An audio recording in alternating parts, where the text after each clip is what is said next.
para mapagbati sila. If it means that we have to spend our own resources, sarili kong pera, or gagawin po namin yan. Para magkabati. Yun. Ngayon, meron. Ang sinasabi po, si Sherilyn Gonzaga o mas kilala sa Cherry White. Lumapit po sa atin si Cherry White para ireklamo ang kanyang boyfriend na sinasabi po na mas kilala sa Boy Tapang. Ayan. Okay, malaman po natin, Idol Rafi, dahil may mga kani-kanila silang sinasabi laban sa isa't isa. May mga version sila. May mga version po sila. Mas maganda po na marinig din po natin mismo sa kanila. So parang vlogger to. Parehas vlogger po. At nag-aaway sila. Opo. Magkasintahan, magkaasawa. Magkasintahan, Idol. Okay. Hindi po sila kasal. Alright. So live-in. Live-in lang po. Pati pagbatiin natin kung ano yung problema, di subukan natin paayusin. Tulad mga ginawa natin mga nakarang araw hanggang ngayon. Opo. At meron tayong video. Sige. Panoorin po natin.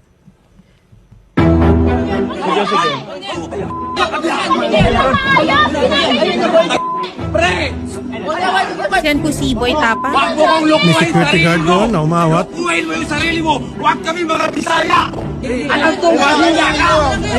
Alam kong mahina ka! Tarang... Hoy! Oh! Okay. Tapos na? Sige, nandito ngayon si Ma'am Cherry White. And then mamaya, subukan natin tawagan si Boy Tapang. Ang ating purpose dito ay para mapag-ayos sila. Tulad ng nangyari kaninang kaso bago nito. Ayun. Taas mo muna. Kinakabahan si Ma'am Cherry White. Maling sila sa baba, sir. Sorry po. Bigla kayo na isa lang. Sabi ko, bago mag 3 o'clock, sorry na, medyo napa-extend yung kaninang complainant. Sige.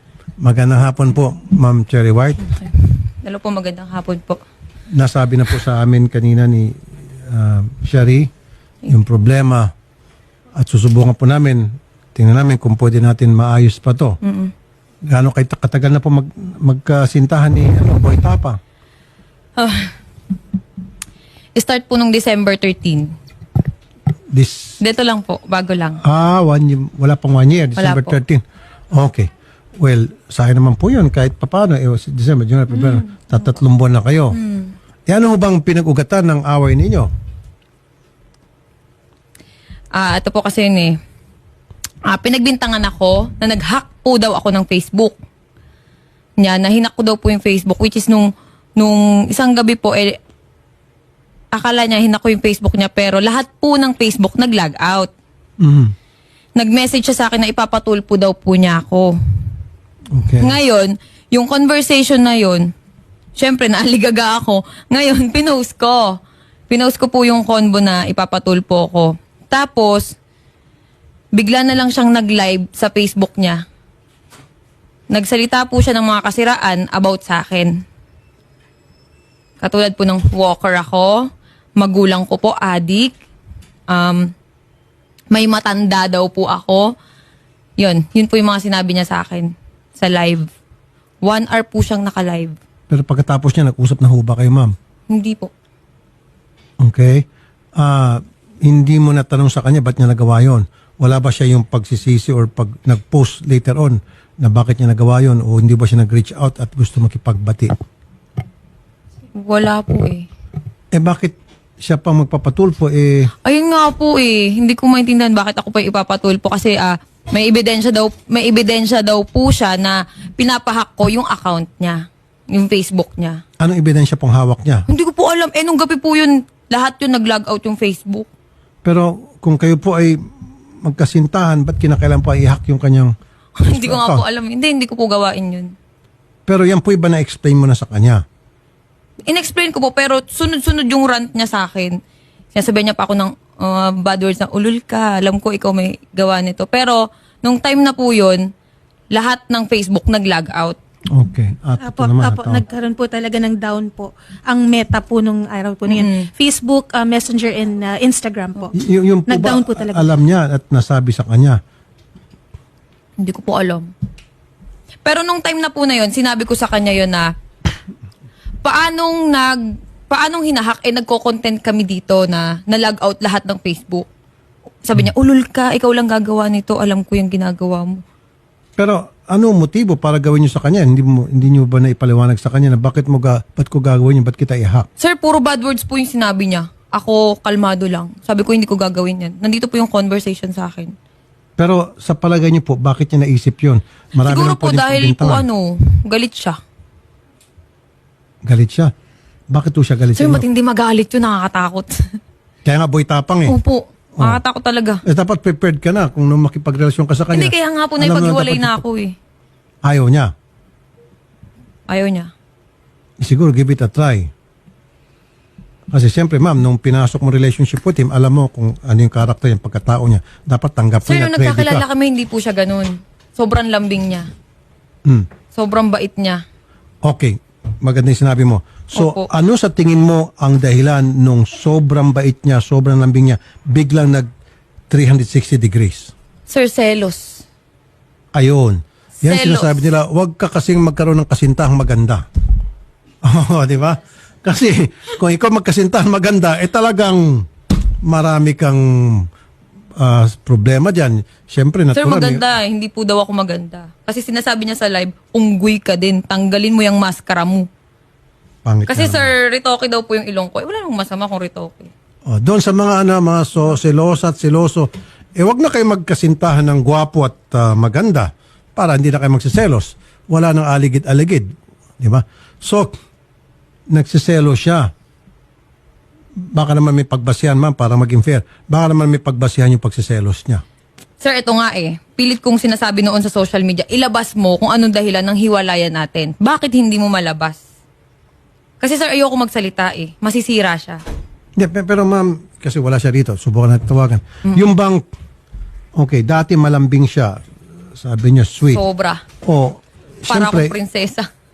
tama lang yon. Usually, ganun talaga pag naniligaw. Pag tumagal-tagal na, hindi naman lahat, medyo may pagbabago.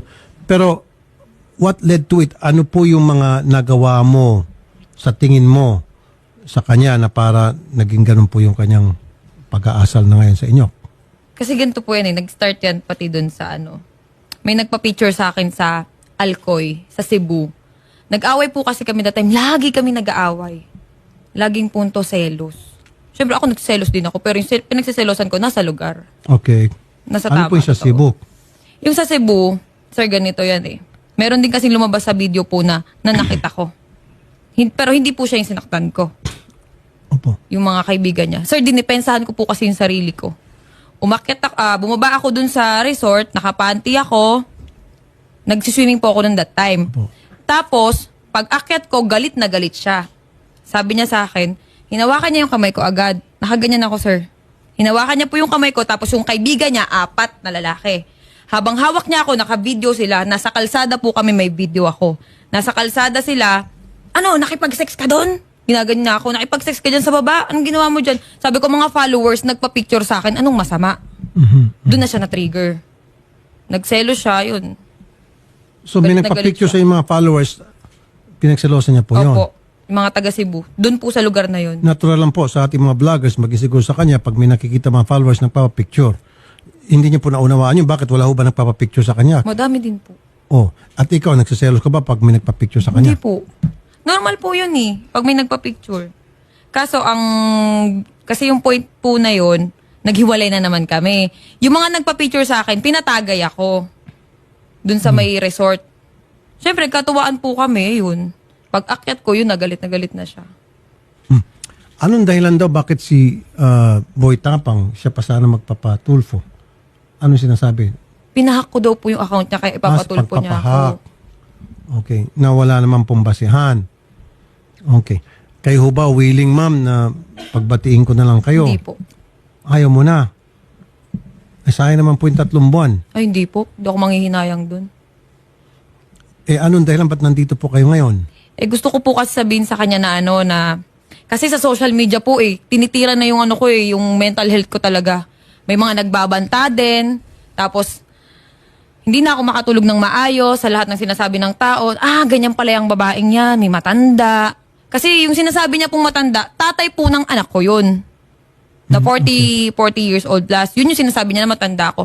Tapos ito Pero tanong na, okay.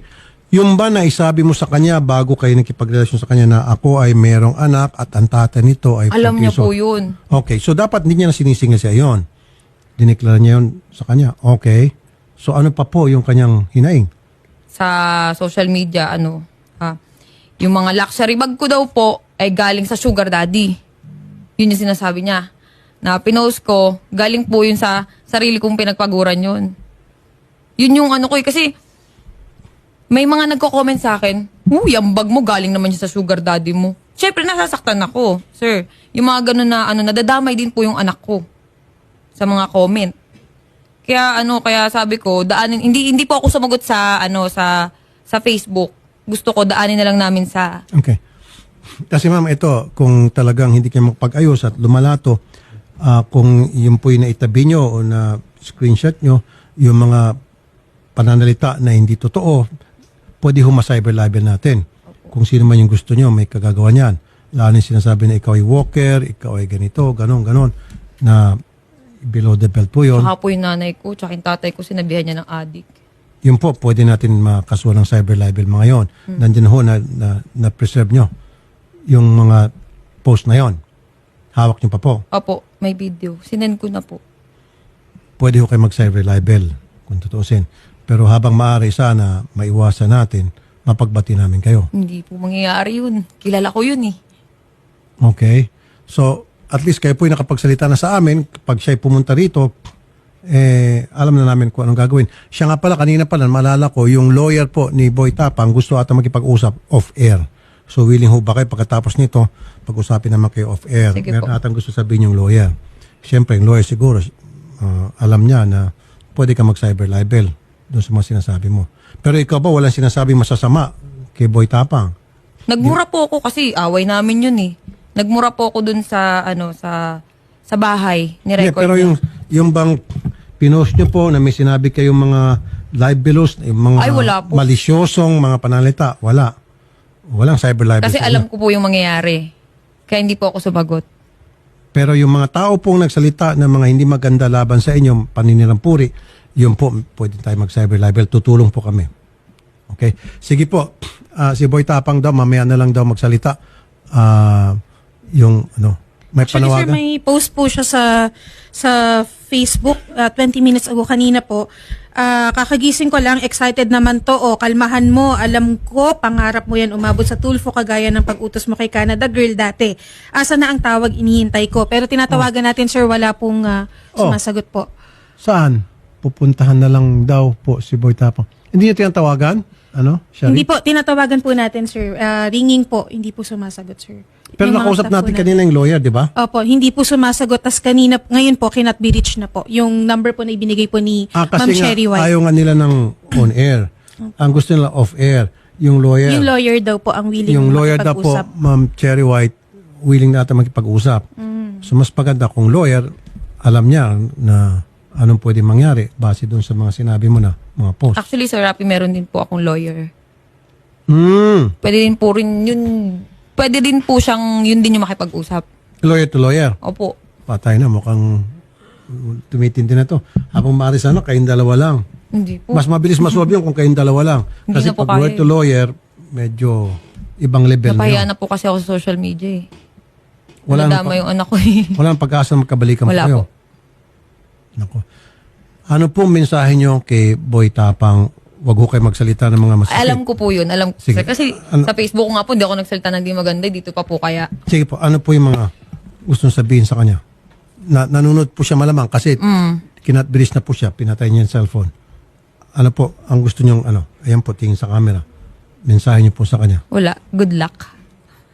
Yun lang. Good luck. Good luck sa'yo. Good luck sa atin. Yun lang po. Yun lang po. Siya yung...